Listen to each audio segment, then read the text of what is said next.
이런 아시안게임에도 대비해서 수행선, 복선 전철과 연계한 원도심 활성화 방안을 제안을 했습니다.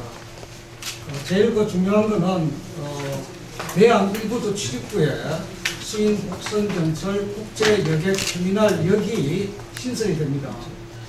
역 이름이 국제 여객 터미널역이 있듯이 거기에 중국으로 운행하는 국제여객터미널, 제2국제여객터미널역이 있기 때문에 같이 국제여객터미널 통합해서 남항으로 이전한다는 그런 계획이 발표된 바가 있고 계획이 확정이 되어 있기 때문에 앞으로 국제여객터미널역이라는 이름도 다시 우리 원도심 대항장 가지고 이 수인선역의 역이 대부분이 다 유사합니다. 그렇지만 많이 이상하게 되지 않습니까? 그래서 창고의 디자인을 모티브로 해가지고 제안을 했습니다. 또 지하 승강장에도 인천 항만을 좀 모티브로 해서 벽에다가 장식벽을 하도록 철도 40m 후퇴해서 이전을 하는 공사가 시작되었습니다. 그런데 인천 항만은 지금 항만을 사용하고 있지만 우리 인천뿐만 아니라 여객 공간으로 활용을 하는 것이 역사적으로나 또 장소적으로입니다. 이상 제 연구 요약을 마치도록 하겠습니다. 다음에는 인천발전연구원에서 교통 부분 일을 하고 있는 임성으로 갑니다. 오늘 브리핑해 드릴 내용은 저희는 인천 항을 위주로 중심으로 해서 발달된 도시이고 인천까지 공항이 들어섬으로 인해서 실질적으로 동부가 물류 허브 도시로서의 기능을 하고 있습니다. 근데 인천시에서 교통 측면에서 보면은 여태까지 사람 통행에 대한 스타디는 연구가 참 많이 되어 있었지만은 이 화물차에 대한 연구가 전무했었습니다. 그래서 이 물류 도시로서 화물차는 과연 어떻게 우리가 이 도시에서 운행이 되고 있고 또 어떤 특성을 갖고 있는지 한번 좀 제가 관심을 갖고 지난 6개월 동안 사진을 해봤습니다. 그래서 저희 기본과제 제약상 기간이라든지 예산상 이런 문제가 있기 때문에 항만 전체를 할 수는 없었고 해서 인천 내항을 중심으로 해서 그 내항을 출입하는 화물차에 대한 통행 특성을 분석을 해보는 것을 이번에 브리핑하게 됐습니다. 일단 화물 통행은 전체적으로 주 간선 도로의 화물량을 교통량을 볼 때 일반적인 교통량과 합해서 한 30% 수준의 해본 결과 그것이 배에서 슈핑이 돼서 하역돼가지고 화물 차량이 목적지까지 한 번에 가는지 아니면 어떤 통행 패턴을 갖고 있는지 제가 분석을 해봤더니 그럼으로 인해서 벤이 굉장히 많이 발생하고 있다 이렇게 판단을 할 수 있겠습니다. 그래서 보면은 관내 통행은 약 통행 거리가 약 한 8km, 9km 정도 수준. 그러니까 굉장히 근거리를 항만에서는 많이 발생이 되고 있고 그 이외에 이제 지역 간으로 가는 통행은 약 한 2시간 정도 거리로 한 90km에서 100km에서 여러 가지 문제점이 났는데요. 첫 번째는 이제 국토부에서도 발표된 바가 있지만 인천시의 항만 물동량이 바라는 것이 무엇일까를 봤더니 첫 번째가 이제 물론 가장 현실적인 유류비 부담을 좀 덜었으면 좋겠다. 그러니까 유류비 보조라든지 이런 것이 가장 첫 번째로 그들의 요구사항을 하고 두 번째가 뭐냐면 주박차장. 그러니까 주박차장을 위시한 인천 지역에 있는 물류업체 관련 단체에서 인천항의 항만 시설 사용료가 타항에 비해서 높다라는 그런 말을 꾸준히 이제 제기되어 왔었습니다. 그래서 어느 정도 수준이고 이러한 인천항의 항만 시설 사용료가 높게 된 이러한 배경이 어떻게 되는가를 제가 이제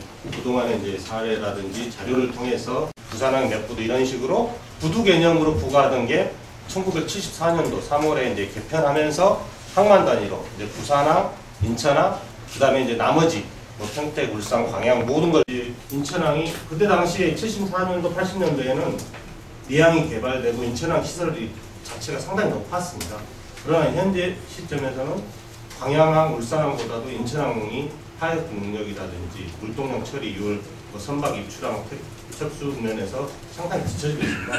물론 부산항은 그 이후로 계속 1위를 달리고 있었고요. 그래서 현 시점에서 인천항의 이런 사용료 수준이 맞냐라고 제가 판단했을 때 지금 현재 그 구도로 왔기 때문에 인천청에 대한 급지가 1980년대부터 부산항, 인천항 수준으로 높게 돼서 선박 톤당 한 6만 원, 그다음에 화물 톤당 한 120원, 150원에서 한 200원, 평균 한 180원 정도가 인천항의 타항보다도 내항에 한 들어오는 화물료가 좀 더 비싸게 지금 책정이 되어 있습니다.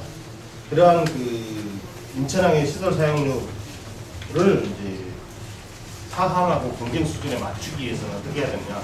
인접에 있는 그 평택 강진항보다도 인천항 수준이 지금 현재 한 60%가 넘습니다. 그게 이제 화물을 유출한 거죠.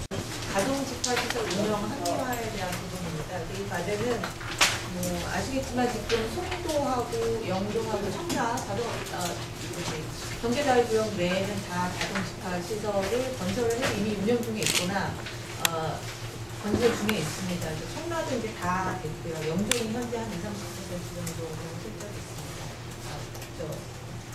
건설 중에 있습니다. 그래서 이제 초기에는 이 자동 집합 시설이 이제 기존 그 차량 수거 방식과 비교해서 좀 차량이 안 보인다든가 아니면 좀 폐기물 야적을 좀 최소화한다든가 하는 여러 가지 장점이 있는 것으로 부각이 돼서 도입을 했는데 이게 이제 본격적으로 운영을 시작하면서 몇 가지 좀 문제점들이 나타나고 있습니다. 우선은 그 이제 초기 투자 비용이 세대당 한 280, 300만 원 가까이 되고 이거는 어쨌든 뭐 초기 건설 비용은 분양가나 뭐 이런 데서 그냥 노가나기 때문에 별로 드러나지도 않는데 유지 관리 비용이 좀 비싼 걸로 나타나고 있습니다. 그래서 우선은 비용이 많이 든다는 거, 그렇기 때문에 비용 절감을 위한 노력을 좀 해야 된다는 거, 그 다음에는 이렇게 많이 높게 소요되는 비용을 과연 누가 어떻게 부담할 것인가에 대한 부분이 제기되고 있습니다. 현재 지체에 대한 것들이 애로사항이 나타나고 있습니다. 또 하나는 자동 집합 시설로 수거함으로 인해서 음식물 쓰레기 수거나 자원화에 굉장히 지금 어려움이 있는 상태입니다. 음식물 쓰레기가 자동 집합 시설로 수거. 그다음에 또 하나는 이제 청라하고 영종은 어쨌든 계획이 세팅이 돼서 진행이 되고 있는데 송도 같은 경우는 6, 8, 9, 10, 11공고는 아직 자동 집합 시설과 관련이 돼서 자동 집합 시설을 짓겠다는 계획만 있고 아주 구체적인 추진은 되고 있지 않은 상태입니다. 그래서 추가적으로 시설을 건설을 할 때 사업성이랄까 경제성, 그다음에 좀 신규 설치 시 9.2배 정도 더 많이 나오는 걸로 나타났고요. 또 한 가지는 뭐였냐면 이제 타 지역 사례들을 검토하면서 이게 초기에 제한하는 운영 비용에 대해서 건설기사들이 보증할 수 있게 해야 하고 그거를 조건으로 놓는다면 아마 시설을 할 때 좀 고효율 저에너지 시설을 넣는다든가 관로의 설치 같은 것들을 사실은 초기에 유지 비용이 적게 들어가니까 어쨌든 친환경 도시를 만들겠다는 이유가 좀 중요했던 걸로 기억을 하는데요. 이렇게 음식물 쓰레기를 따로 차량 수거 방식으로 하게 되면 기존의 자동 집합 시설을 넣으려고 했던 거랑은 약간 비치된다는 생각이 들거든요. 에서도 저렴하지 않고 이제 그럼에도 불구하고 도시 미관적인 측면, 뭐 주민 편의, 뭐 이런 것들이 분명히 있었던 건 사실이지만 이 시설을 친화적인 환경 친화적인 시설로 볼 것인가에 대해서는 좀 이견이 있는 부분이 분명히 있고요. 저는 아니라고 생각하고 있습니다. 없으시면은 저희 그 인천발전연구원 그 상반기 연구 과제에 대해서 두 번째 그 브리핑을 마치도록 그렇게 하겠습니다. 오늘 참석해 주셔서 감사드리겠습니다.